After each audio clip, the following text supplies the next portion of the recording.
और इन 64 दिनों में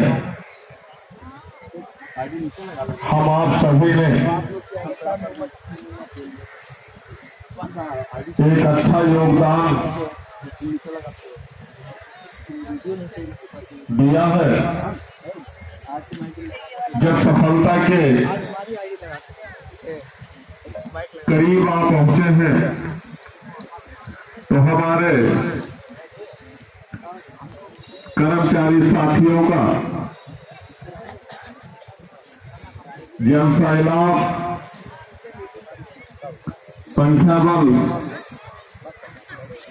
कुछ कम दिखाई दे रहा है।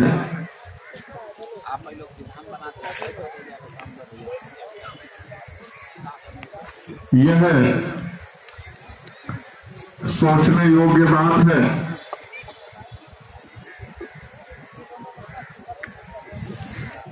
कुआं खोदा जाता है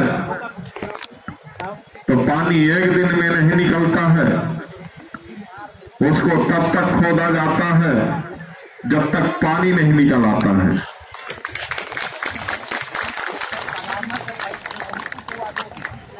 इसलिए हम आप सभी ने यह प्रण किया था इस बार जो संघर्ष है वो आर पार का है। इसमें हम आप सभी को संघर्ष में कितने दिवस लगेंगे इसका कोई अंदाजा नहीं था। इसी प्रण के साथ हम लोग लड़े थे और आगे बढ़े थे। इस बार जो लड़ाई होगी वो आर पार की होगी। इन 64 दिनों में आप सभी अवगत हैं क्या पाया है, क्या खोया है। हमारे विभाग के उच्च अधिकारियों के द्वारा शोषण इस स्तर तक आ चुके हैं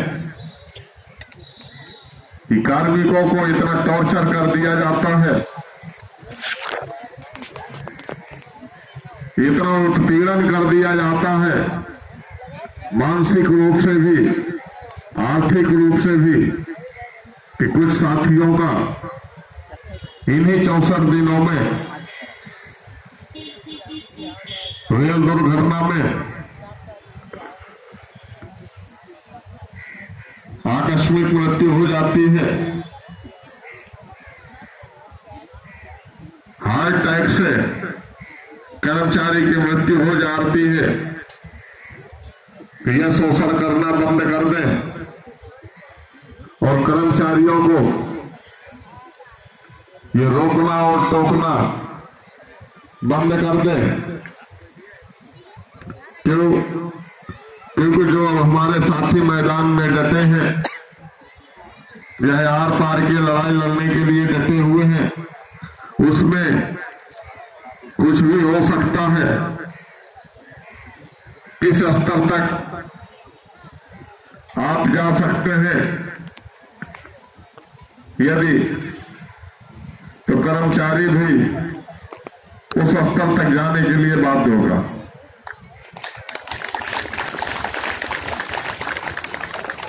इस तरह की घिनौनी हरकतें हमने कभी तुलना भी नहीं की थी।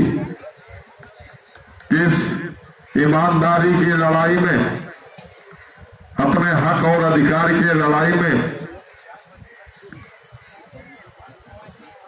आत्मघाती तक हमले होंगे, इसकी कभी कल्पना नहीं की थी। आज ये क्रियाएं हो रही हैं तो कहीं न कहीं ये कौशल किशोर आदित्य के साथ नहीं हो रहा है, ये उसके साथ हो रहा है जो इन 5300 कर्मचारियों का नेतृत्व कर रहा है। उसकी आवाज को दबाने का काम किया जा रहा है, जिससे आप लोगों के हक और अधिकारों को दबाया जा सके। यह घटनाएं बहुत ही निंदनीय है, जिसमें आपके अंदर यदि आप लोगों के द्वारा ऐसा किया गया है तो परिवार को बीच में नहीं लाना चाहिए। यदि इतने ही बड़े मर्द हो तो सामने से आओ, ईंट का जवाब पत्थर से मिलेगा आपको। मेरे परिवार ने क्या बिगाड़ा है आपका?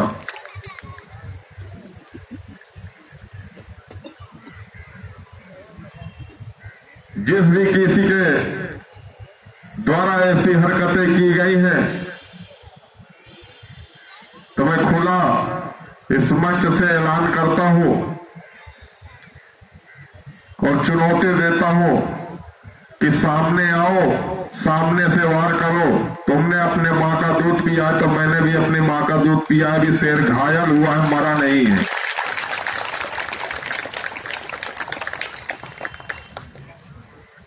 और ये संघर्ष, यह कारवां रुकेगा नहीं, झुकेगा नहीं, टूटेगा नहीं। तब तक ये संघर्ष जारी रहेगा जब तक हमारे मांगों पर शासनादेश निर्गत नहीं हो जाते। इसलिए मैं अपने उन प्रिय साथियों से भी कहना चाहूंगा जिनके लिए हम आगे बढ़े थे, जिनके लिए हम लड़े हैं, जिन साथियों के लिए हमारे साथ, हमारे परिवार के साथ आत्मघाती हमले हुए हैं, ये आप ही साथियों के लिए हक की आवाज को उठाने का जो हमने काम किया, इसलिए ऐसे हुए हैं। इसलिए आप सभी का भी दायित्व बनता है कि संघर्ष में हिस्सा बने। जो नहीं आते हैं मेरे साथी, उनके भी एक अधिकार, परिवार के जरूरतों की आवाज को उठाने का काम किया है, तो उस हक अधिकार को लेने का प्रयास करें। आकर इस मंच पे, इस प्रांगण के धरना स्थली को गार्डन में अपना उपस्थिति दर्ज कराए, अपना संख्या बल दिखाए।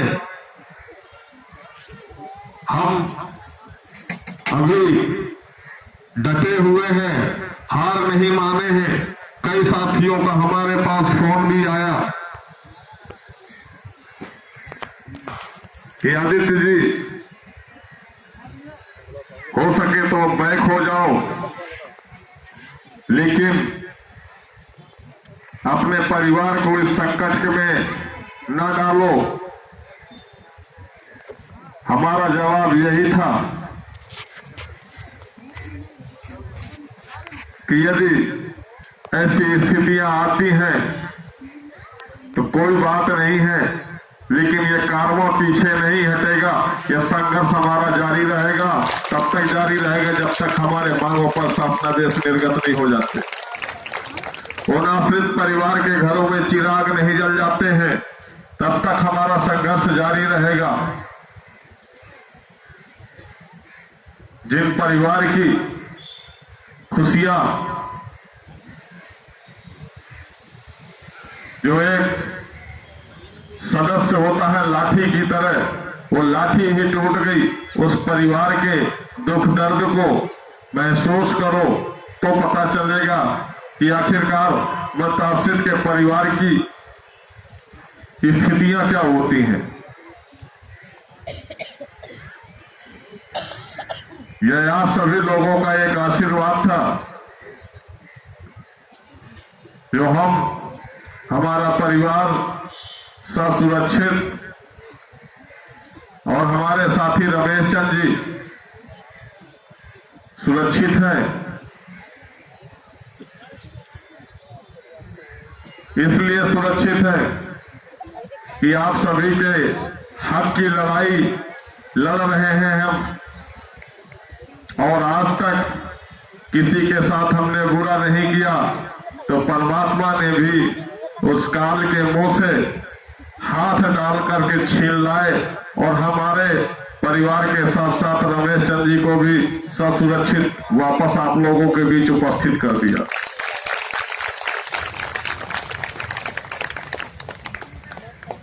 इसलिए आप लोगों का दायित्व बनता है कि समय को ध्यान में रखते हुए आप लोग उपस्थित रहिए।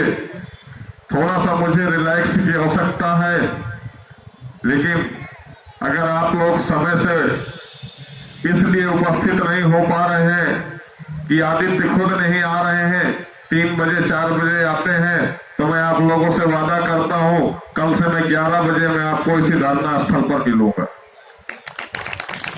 लेकिन आप सभी लोग इस संघर्ष का हिस्सा बने, अपने हक अधिकारों को मनवाएं और मांगने से भी ना मिले तो उसे छीनने के लिए वो नियंत्रित माननीय मुख्यमंत्री महोदय जी के आवास पर जो जाने के लिए तय की गई है, उस तारीख में हमारे साथ पूरे संख्या बल के साथ हम माननीय मुख्यमंत्री जी के आवास पर चलेंगे, अवश्य चलेंगे।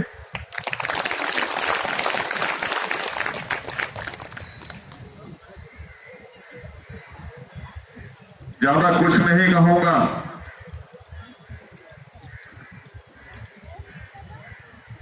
अपने हक अधिकारों को जानो, लड़ो, आगे बढ़ो। जिनके द्वारा हमारे अधिकारों को दबाया जा रहा है उन पर अपनी आवाज बुलंद करो, उन्हें मजबूर कर दो, लाचार कर दो। हमारी आवाज को हमारी बात मानने के लिए मजबूर करना पड़ेगा, तभी हमारी मांगे पूरी होंगी। तो उसके लिए भी हम तैयार हैं। कल से हम 11 बजे सुबह आ जाएंगे और आप लोगों के साथ निरंतर इसी धरना स्थल पर संघर्ष करेंगे। जब तक संघर्ष करेंगे जब तक हमारी मांगों पर शासनादेश निर्गत नहीं हो जाते। इसलिए आज के लिए धन्यवाद करता हूं और आप सभी समय का ध्यान रखते हुए यदि धूप ज्यादा तेज हो रही है तो उसकी भी हम व्यवस्था कराने के लिए तैयार हैं, लेकिन आप सभी साथी समय को ध्यान में रखते हुए उपस्थित हो। धन्यवाद। आवाज दो, आवाज दो।